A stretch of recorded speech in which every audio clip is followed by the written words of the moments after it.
Hi again. This is an answer to a question from Quiz 2 in Khan Academy. It's giving you 2 points, but it's not asking for the slope, it's asking you for an equation of a line. Now, what do you do when you get 2 points? Well, if you look at your slope bubble map, this is this case right here, right? You're given 2 points. What do you do with them? Use the formula for slope, y2 minus y1 over x2 minus x1, because that's useful information. So that's exactly what we're going to do first.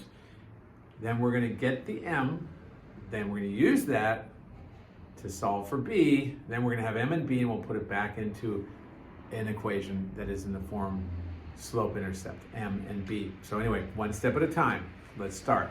So it's saying we're going to get an equation, but first what we're going to do is take the information that they're giving us and use the formula for slope, y2 minus y1 over x2 minus x1, which is, the calculation is right here.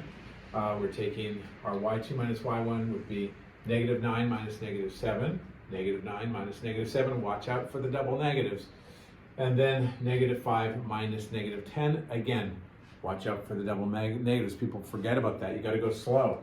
-9 minus -7, -5 minus -10, and that equals, right, because negative times negative is positive, and -2 over negative times negative is a positive, -5 plus 10, which is 5. So -2/5 is our answer for our first step, which is to find the slope, which is the m part of our equation, y equals mx plus b.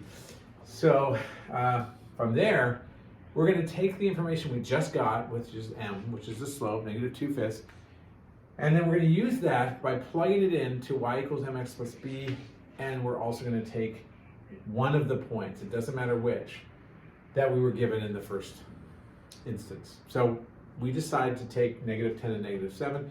Well, how come we're using a point? What do we mean by that? Well, each point is x and y.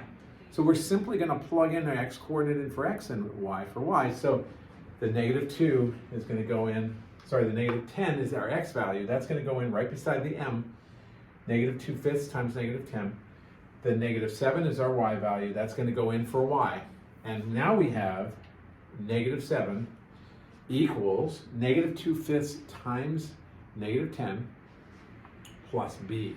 So again, let's go back over that real quick. It's -7 equals -2/5 times -10 plus b. If you see at the bottom of the screen, you got -2/5 times -10. It's -2 times -10, which is 20 over 5, which is 4.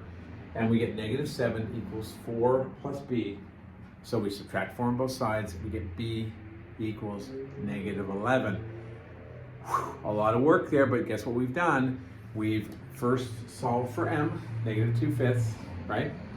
Then we use that information and a point, x, y, plugged it into our friendly y equals mx b, which is so useful. And then we end up with a series of calculations ending up with b equals -11, which we're now going to use to finish the problem. And I left this out now.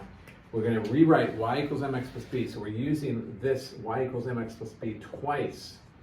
First to get our b, and now we're going to use it again. Well, now we've got b, we've got m, we're going to put them in here. So m is -2/5, -2/5, x, I'm going to just put it in blue so we're going to get confused, plus, and then b, which is -11, well, I'll just put -11 in blue as well.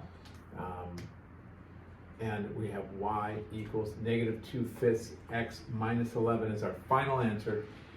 That's what they asked for. In the first part of the question, it was complete the equation of the line. It doesn't matter, I mean, they didn't tell you which form it should be in. They just said, get me an equation of a line. That is an equation of the line, y equals mx plus b form, slope-intercept form, and that's your answer, and that's it, you're done. Y equals -2/5 x minus 11.